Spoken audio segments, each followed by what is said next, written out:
এরকম স্পষ্ট হতো। ইভেন মির্জা আব্বাসকেও, তাকেও তার নাম এসেছে, মানে অনেকে তার দিকেও তীর ছুঁড়েছে। তো বিষয়টা যদি এরকম হতো যে হ্যাঁ একজন হত্যাকাণ্ড হয়েছে এই কারণে, এবং কারা হত্যা করেছে সেটা যদি মোটামুটি একটা ধারণা পেতাম তাহলে সমস্যা ছিল না। কিন্তু আমরা তো দেখলাম যে প্রত্যেকটা জায়গাতেই আপনার মানে খুব আহ কিছু কিছু অকাট্য যুক্তি আছে বিশ্বাস করার, যে এরা খুন করতে পারে, মুক্তিযুদ্ধ বিরোধী শক্তিও খুন করতে পারে, আবার ওখানে যে প্রার্থী আছে সেও পারে, আবার ভারতে যারা আছে তারাও পারে, আবার অন্য কেউ পারে। হ্যাঁ, এরকম একটা পরিস্থিতিতে মানে এমনকি পুলিশ এবং সরকারের ভূমিকাও প্রশ্নবিদ্ধ।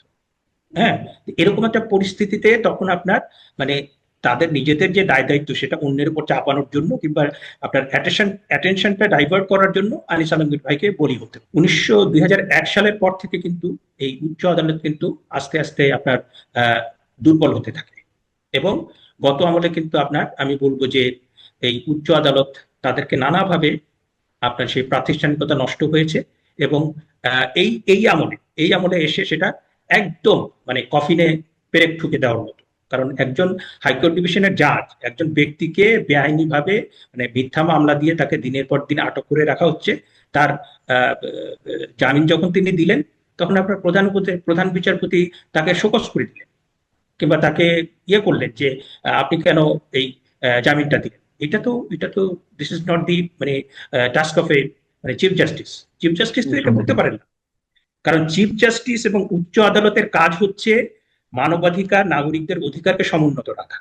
এবং আপনার বাংলাদেশ কনস্টিটিউশনকে বলা হয়েছে supreme court is the guardian of the constitution. তার মানে হচ্ছে এখানে যদি সরকার কোনো অন্যায় করে, এখানে যদি মানে সরকার কিংবা বেসরকারি প্রতিষ্ঠান কিংবা ব্যক্তি সন্ত্রাসী মানে কোনো নাগরিককে হুমকি তৈরি করে, নাগরিকের জন্য কোনো অন্যায় তৈরি করে, সেটার প্রতিকার করবে উচ্চ আদালত। কিন্তু এখানে জামিন পাওয়ার যে বৈধ অধিকার, যে আমরা দেখতে পাচ্ছি যে আমাদেরকে একটা মিথ্যা মামলায় মব করে একটা মিথ্যা মামলায় আমাদেরকে জেলে পাঠিয়ে দিনের পর দিন মাসের পর মাস আমাদেরকে ওখানে আপনার বন্দি করে রাখা হচ্ছে, এবং জেলখানার পরিবেশ আমাদের মতো অসংখ্য অসংখ্য মানুষ রয়েছে নিরপরাধ, প্রকৃত অপরাধে যেমন রয়েছে, আবার অসংখ্য নিরপরাধ মানুষ রয়েছে। এবং সবচেয়ে বড় সিগনিফিকেন্ট যে বিষয়টা আমার কাছে, আমি দেখলাম আমার সাথে ছিল 17 বছরের শিশুরা, 17 বছরের শিশুরা, তাদেরকে আটক করে রাজনৈতিক মামলা দেওয়া হচ্ছে, সন্ত্রাস বিরোধী আইনে মামলা দেওয়া হচ্ছে, এবং তাদের বয়স বাড়িয়ে দেওয়া হচ্ছে, তাদের জামিনটাও হচ্ছে না। লোয়ার কোর্টে তাদের আইডি কার্ড শো করা হচ্ছে, বয়সের সার্টিফিকেট শো করা হচ্ছে, জন্ম সনদ, নিবন্ধন সনদ শো করা হচ্ছে, তারপরও তাদের জামিন মিলছে না। মানে আমরা আছি কোথায়, আমরা কোন দিকে যাচ্ছি, শুধু এই উত্তরটা নিয়ে আমরা শেষ করবো অধ্যাপক শেখ হাফিজুর রহমান কার্জন।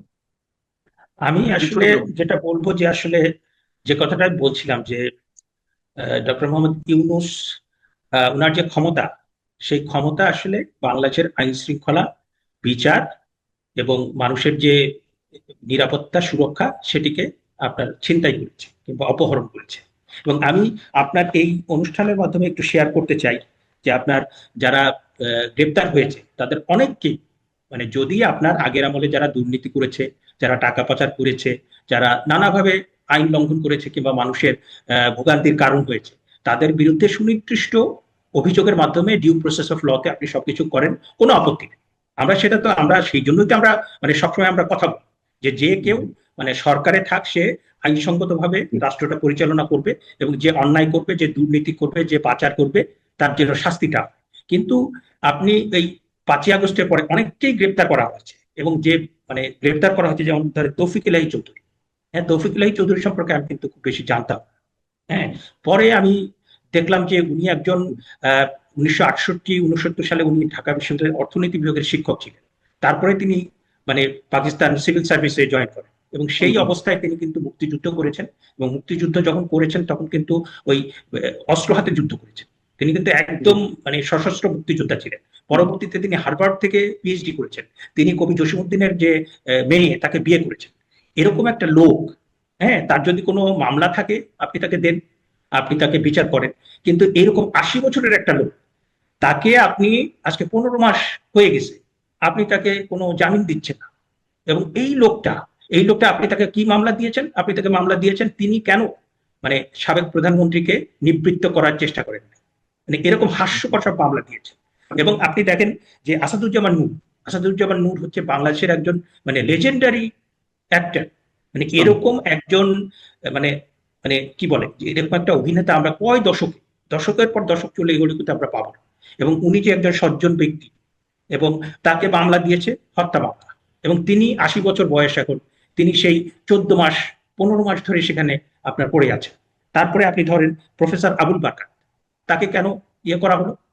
আমি আরেকজনের কথা বলতে চাই যে আপনার ব্যারিস্টার মেহেদী, আমার বয়সী, এবং তিনি ছিলেন সাবেক এডিশনাল অ্যাটর্নি জেনারেল। তাকে মামলা দেওয়া হয়েছে যাত্রাবাড়িতে আপনার একটা হত্যা মামলা, এবং সেখানে তার নামও নাই।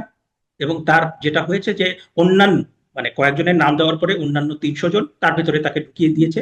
এবং তার তার আপনি তার তার বিষয়টা তো আপনার ভয়ঙ্কর। সাবেক বিচারপতি খায়রুল হক, তার বিরুদ্ধে অভিযোগটা কি, যে তার যে তিনি যে মানে রায়ের মধ্য দিয়ে তত্ত্বাবধায়ক সরকারের যে বিধানটা সেটাকে বিলুপ্ত করেছে, সেইটা তো প্রচন্ড সমালোচনা আছে, আমি নিজেও সমালোচনা করেছি, আপনি হয়তো বা করবেন। কিন্তু এরকম সমালোচনা তো অনেকের বিরুদ্ধে আছে, এবং এই সমালোচনা আপনি যদি সেটা সমালোচনা করে থাকে সেটাকে রিভিউ করে আপনি পরিবর্তন করেন। কিন্তু সেই জন্য একজন বিচারককে হাতে শিকল দিয়ে, হাতে হাত কড়া পরিয়ে আপনি যখন তাকে জেলে নিয়ে গেলেন, পুরো বিচার বিভাগের আপনার হাতেই তো হাত কড়া পড়ে গেল। এই জিনিসটা তো একটা সিম্পল আন্ডারস্ট্যান্ড।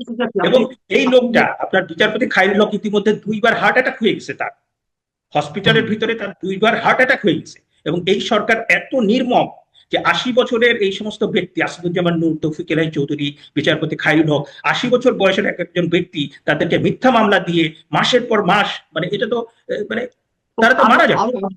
এবং আপনি তাদেরকে বিচার করেন, আমরা তো বলছি যে বিচার বিচার আপনি করেন, বিচার করেন, কিন্তু তাদের জামিন দিয়ে তাদেরকে সুস্থ। এবং আপনি জানেন নুরুল মজিদ হুমায়ুন তিনি যে মারা গিয়েছেন, সেটা মারা গিয়েছেন চিকিৎসা না দেওয়ার কারণে।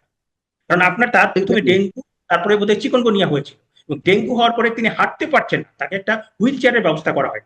এবং তিনি মানে গাটা ফুলে গিয়েছে, তাকে একটা জায়গায় মানে একটা রুমের ভিতরে ফেলে রাখা হয়েছে, কেউ নাই, তার ফ্যামিলিকেও খবর দেওয়া হয় নাই। এবং তিনি যখন আপনার তাকে তাকে যখন মানে লাশ বের করা হয়, তখনও তার হাতে হাত করা ছিল। মানে এটা কোন সরকার, কোন দেশ, কোন ইয়ে? এবং আপনি নজিবুর রহমান সাবেক মানে এনবিআর এর চেয়ারম্যান ছিলেন, ওনার চোখের অপারেশন হয়েছিল, চোখের অপারেশনের জন্য আপনার পিজিতে নিয়ে গিয়েছে, রাতের বেলা উনি যখন জ্ঞান ফিরে তখন দেখেন যে উনার হাতে হাত করা, মানে হাত করা পরানো অবস্থায় উনাকে মানে অপারেশন করা হচ্ছে। এটা কোন দেশ? এটা কি মানে মানে বর্বরতার কোন ইয়েতে থাকলে মানে এরা যদি ধরেন যে সামরিক শাসন বাংলাদেশে অনেকবার হয়েছে, সামরিক শাসন হলে তো আমরা তাদেরকে বলি যে মানে জঙ্গলের শাসন, বর্বর শাসন। তো এরা হচ্ছে নোবেল লরিয়েট, এবং এরা কথায় কথায় হিউম্যান রাইটস, কথায় কথায় ইউনাইটেড নেশনস, কথায় কথায় হিউম্যান রাইটস কমিশন, মানে পৃথিবীর সবচেয়ে বড় স্ট্যান্ডার্ড এদের। অথচ এদের সময় আইন শৃঙ্খলা নাই, এদের সময় মানবাধিকার নাই, এদের সময় কোনো চিকিৎসা নাই, কোনো কিছু নাই। মানে মানুষ, আপনি আগের আমাদের অনেক কিছু বলছেন। দেখছি আমরা শেষ করবো। অধ্যাপক শেখ হাফিজুর রহমান কার্জন, অনেক অনেক কথা জমে রয়েছে, অনেক অভিজ্ঞতা আমরা সঞ্চয় করে এসেছি, নিশ্চয়ই আমরা কথা বলবো। আজকে এই পর্যন্ত। আপনার সুস্বাস্থ্য কামনা করছি, নিরাপত্তা কামনা করছি, এবং যারা আপনার জন্য আমাদের জন্য প্রার্থনা করেছেন, মুক্তি দাবি করেছেন, তাদের প্রতি অবশ্যই আমাদের শুভকামনা।